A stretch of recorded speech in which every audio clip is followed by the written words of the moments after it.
کعبہ جب فتح ہوا تو وہ لوگ کھڑے تھے جن لوگوں نے میرے رسول اللہ کے پشتے مبارک پر اونٹ کی اوڑھنی رکھی تھی، جن لوگوں نے گالیاں دی تھی، جن لوگوں نے تالیاں بجائی تھی، میرے مصطفیٰ نے ان تمام لوگوں کی غلطی کو معاف کر کے یہ فرما دیا کہ اگر تم لوگ ایمان لے آتے ہو تو اللہ اور اللہ کے رسول تمہاری تمام غلطی کو معاف کروائے گا۔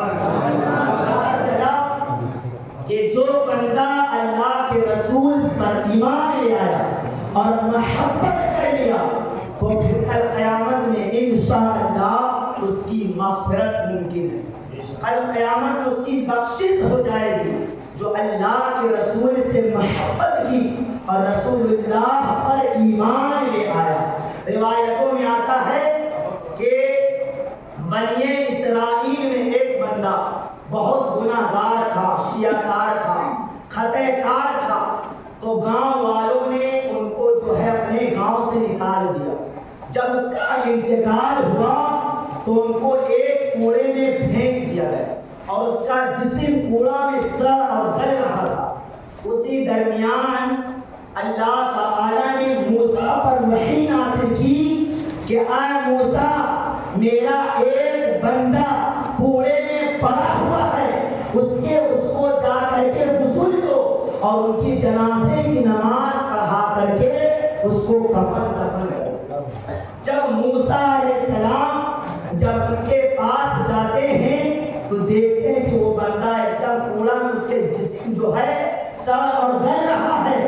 تو موسیٰ علیہ السلام لوگوں سے تحقیق کیے کہ یہ بندہ کون تھا، تو لوگوں نے بتایا کہ یہ بندہ زناکار تھا، یہ بندہ بدکار تھا، یہ بندہ گنہگار تھا، یہ بندہ شرابی اور جواری تھا۔ لوگوں نے اس کو گاؤں سے نکال دیا، مرنے کے بعد اس کے جسم کو کوڑا میں پھینک دیا۔ جب موسیٰ سنے تو بڑے حیران ہو گئے، ایسا گناہگار بندہ کو اللہ اپنا محبوب کہا۔ تو موسیٰ بڑے حیران ہو گئے، فوراً اللہ کی بارگاہ میں عرض کیے کہ اے اللہ، لوگ تو یہ کہہ رہے ہیں یہ گناہگار ہے، یہ شرابی ہے، یہ زناکار ہے، لیکن تو اس کا اپنا محبوب کہہ رہا ہے، آخر وجہ کیا ہے؟ تو اللہ فرماتا ہے اے موسیٰ، یہ گناہگار تو ہے، بدکار تو ہے، لیکن جب یہ توریت پڑھا تھا اور میرے آخری نبی کا نام آیا، اس کو پیار سے چوم لیا، یہ چومنا مجھ کو اتنا پسند آ گیا کہ ان کی تمام غلطیوں کو معاف کر کے ان کو جنت الفردوس کی جگہ عطا فرمایا۔ تو ذرا غور کرے، ایک گناہگار بندہ جب توریت میں محمد کا نام آئے چوم لے تو ہم تو امت محمدی میں پیدا ہوئے، اذان سن کر کے جب انگوٹھا لگا کر کے چوم لے تو اللہ تعالیٰ ہماری کیوں نہ مغفرت فرمائے۔ کچھ لوگ کہتے ہیں کہ یہ انگوٹھا لگانا بدعت ہے، تو یہ کہاں سے ثابت ہے؟ روایتوں میں آتا ہے کہ جب اللہ کے رسول نے حضرت بلال کو حکم دیا کہ اے بلال اذان دو، حضرت بلال اذان دیتے ہیں، جب اشہد ان محمد رسول اللہ پر پہنچتے ہیں تو ابو بکر اپنے انگوٹھا کو چوم لیتے ہیں۔ تو اللہ کے رسول نے ارشاد فرمایا اے میرے صحابیوں، آج تم نے کچھ ایسا دیکھا ہے ابو بکر کو کرتے ہوئے جو میرے ابو بکر کے اس عمل کو کرے گا وہ جنت کا حقدار ہو جائے گا۔ تو پتہ چلا کہ اللہ کے رسول سے سب سے زیادہ اگر کسی کو محبت ہے وہ ابو بکر صدیق کو محبت ہے۔ اور روایتوں میں آتا ہے کہ ایک مرتبہ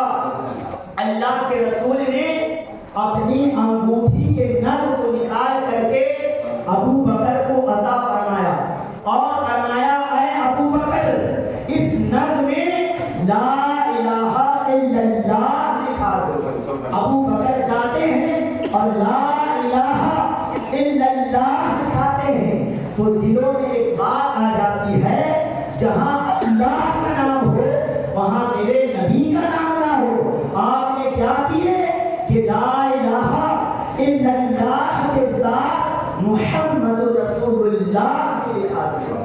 جب محمد رسول اللہ دکھائے اور انگوٹھی کے نگ کو لے کر کے جب اللہ کے رسول کی بارگاہ میں حاضر ہوئے تو اللہ کے رسول کیا دیکھتے ہیں؟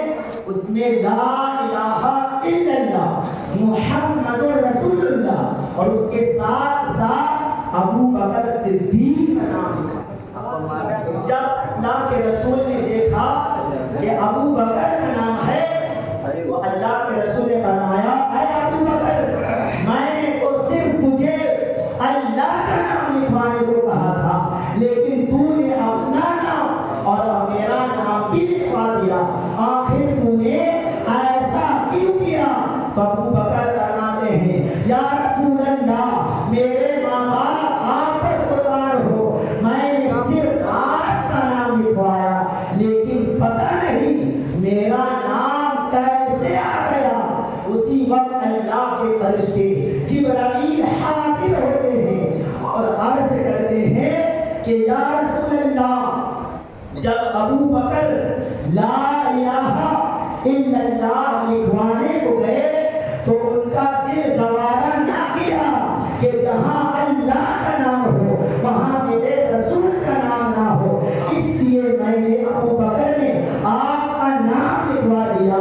جب ابو بکر نے رسول کا نام لکھوایا تو اللہ کو گوارا نہ ہوا کہ جہاں میرے رسول کا نام آئے اور وہاں ابو بکر کا نام نہ آئے، ایسا ہو ہی نہیں سکتا ہے۔ تو جبرائیل کہتے ہیں اللہ کے حکم سے میں نے ابو بکر کا نام لکھ دیا، تو پتہ چلا کہ جہاں ابو بکر ہوتے ہیں وہاں رسول ہوتے ہیں، جہاں رسول ہوتے ہیں وہاں اللہ ہوتا ہے۔ اور یہاں سے یہ بھی ثابت ہوا، اگر کلمہ لا الہ الا اللہ محمد رسول اللہ کے بعد اگر کسی صحابی کا نام آتا تو سب سے پہلے ابو بکر کا نام آتا، اگر ابو بکر کا نام نہ آیا تو پھر کسی کا بھی نہیں آ سکتا ہے۔ تو پتہ چلا کہ رسول اللہ کے جو کلمہ ہے صرف اتنا ہی ہے، لا الہ الا اللہ محمد رسول اللہ، اس کے بعد کسی کا نام نہیں ہے۔ اگر کسی کا آتا تو سب سے پہلے ابو بکر کا آتا۔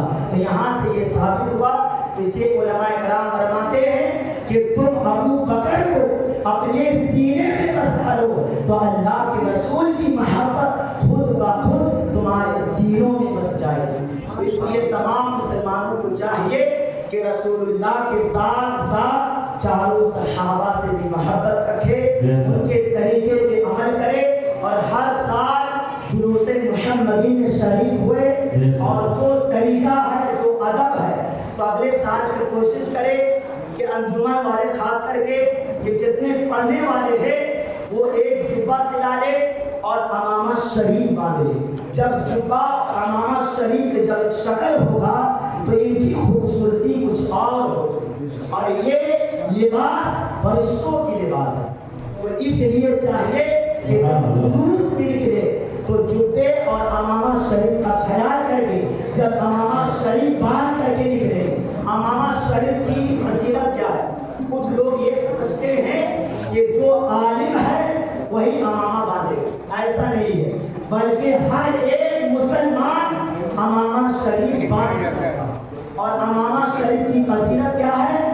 میرے مصطفیٰ فرماتے ہیں جو نماز امامہ شریف باندھ کر کے ایک بار پڑھی جائے وہ نماز بغیر امامہ کے 70 نمازوں کے برابر ہے۔ باندھ کر کے نماز کی فضیلت 70 نمازوں کے برابر ہے۔ اس لیے ہمیں چاہیے کہ جب جلوس میں شریک ہوئے تو امامہ شریف باندھ کر کے جبہ پہن کر کے، اور جب لال شریف آئے تو باوضو آئے اور اسلامی لباس پہن کے اور سروں پر ٹوپی ڈال، اس لیے کہ جب سر پر ٹوپی ہوتی ہے تو شیطان 10 قدم دور ہوتا ہے، کہ 40 قدم دور ہوتا ہے۔